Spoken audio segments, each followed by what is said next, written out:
Hey everybody, Dave here from Wags Automotive again. And we're still working on this 48, and as you can tell, it probably looks a little different than it did last time you saw it. It's kind of ugly looking, to tell you the truth. But, you know, it's got to get worse before it gets better, right? So anyhow, we got a little bit of bad news. We'll show you guys. But it's not the end of the world. Actually, I mean, for being 75 years old, this truck is in, even after blasting, it's in pretty good shape. So let me show you what we found and what we're going to do to fix it. All right, let's go. Okay.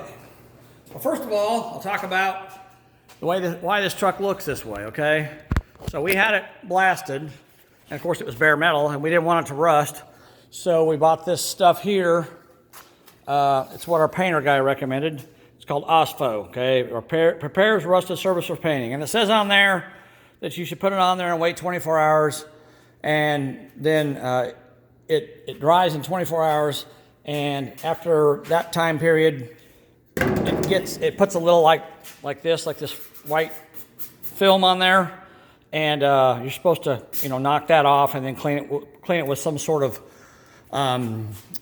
paint thinner or something like that to prepare it for priming. It should be ready to prime after that.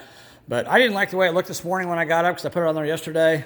So I decided to power wash it, and you know, it produced a little bit of rust. There's a little bit of rust here and there, but I mean nothing major. I mean, I ordered some Scotch-Brite, and Scotch-Brite will take that right off. But actually, this right here is what I'm going to talk about. So I'm not going to have to Scotch-Brite that because, again, like I said the other day, when you have something media blasted, it brings out the ugly and everything. So, you know, anything that's any kind of hidden damage or any problems with your metal, it's going to show those to you. So let me show you what I found on this cowl, okay? So first of all, if you look in the corner of the windshield here, you can see, come on, focus. There we go. You can see the holes right here in the corner of the windshield. So that's bad, but the good news is it's on the outside, on the cowl section here.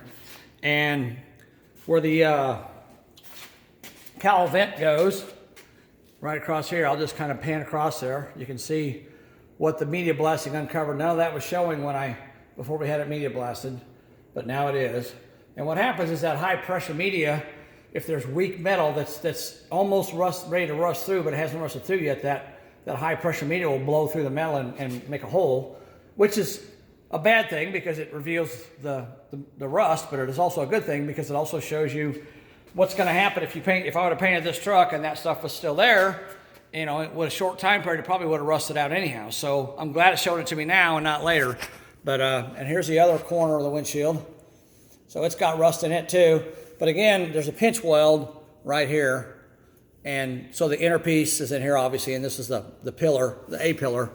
So all this rust is pretty much on the outside. So what I'm going to have to do, which I really didn't want to do, but I'm going to have to do, is if you look right here, there's a line right there, a parting line. And by the way, this right here, this is lead.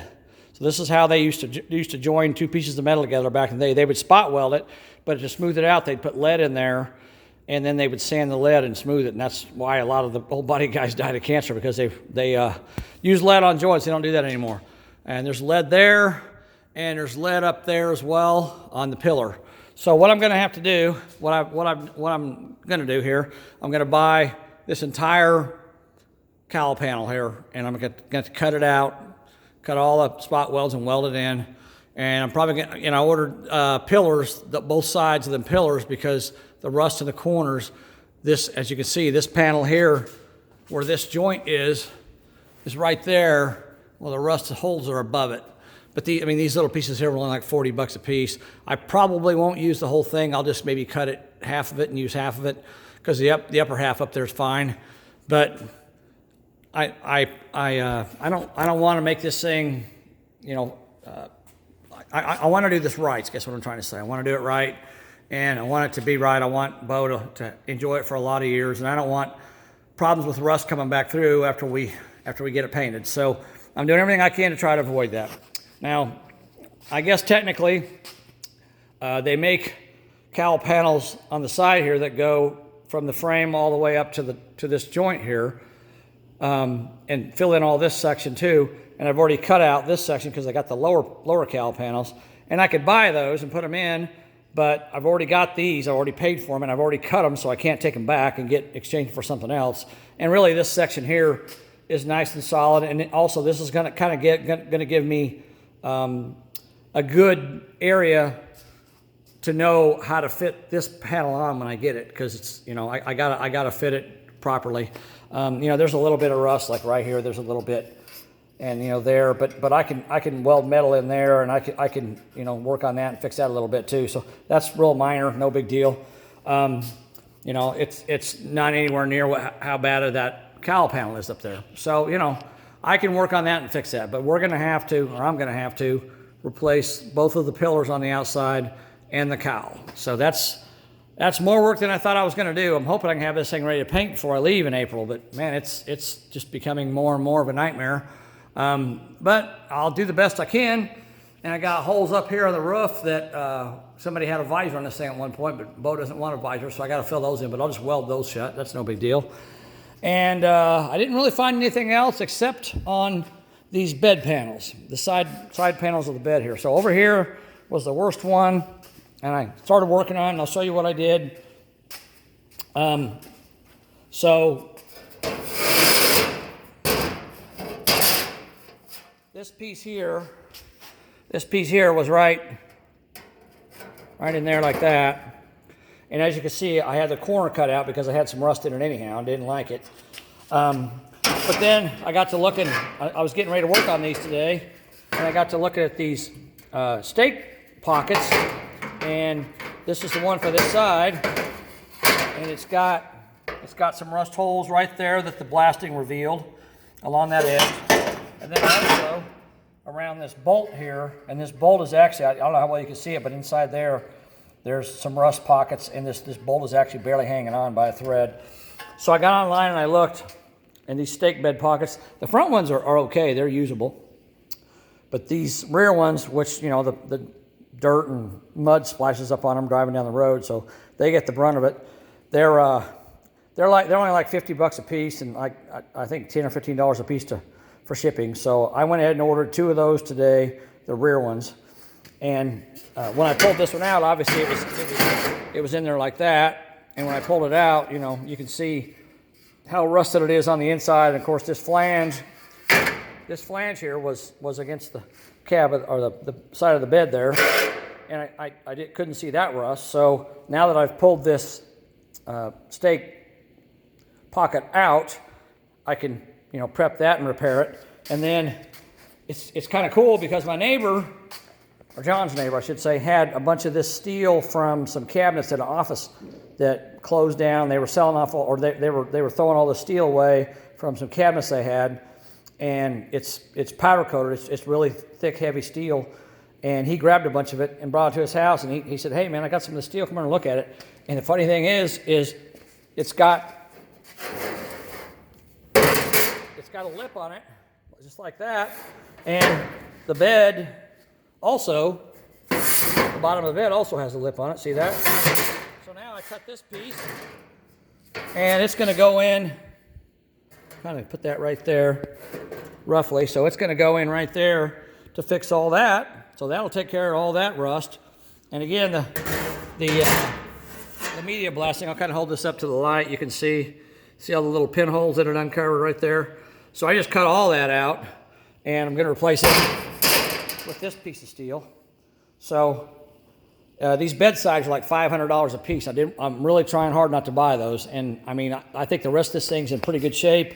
I don't think it's going to be a problem. It's going to have a little bit of Bondo put in here and there where it's got some rough spots, but nothing major. So I think it'll be good after I get all that fixed over there in the corner. And when I saw the rust that was in that stake pocket, when I pulled it out, I decided, you know, I probably should pull this stake pocket out.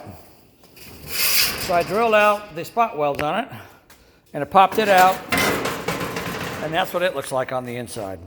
So, and that's, of course, that's what the bedside looks like. So now that I've got that off, I will clean all this up and clean all that up.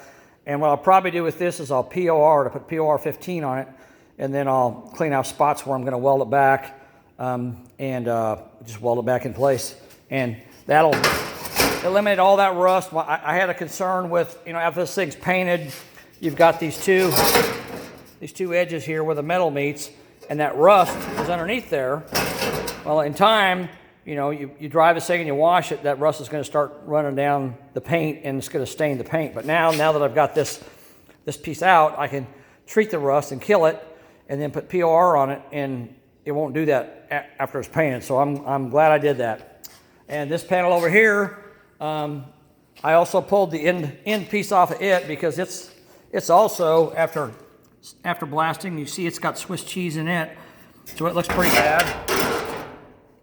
And, you know, I could probably put some fiberglass in that or something, but, you know, it needs to be fixed right. Well, actually, if you look there, someone else shoved a piece of metal up in there and kind of welded it over that Swiss cheese there. So, you know, it's been patched once. So I got a new one of those, and again, underneath of that is, you know, some ugliness that I'll cut out. I'll use some of that steel over there and cut it out the same way and replace this section here, and then up here I'll just clean up the rust and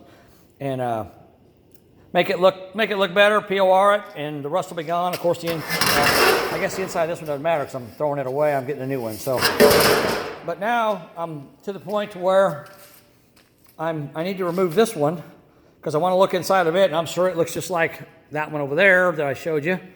So I'm going to remove this one. But then I thought, well, you know, maybe you guys have never seen anybody drill out and remove something that's spot welded. So when I'm done with this video, I'm going to stop, and then I'm going to make another video showing you guys how to remove spot welds. So show you how I do it. I mean, everybody has, you know, some people have different methods. That's fine, but I'll show you how I do it.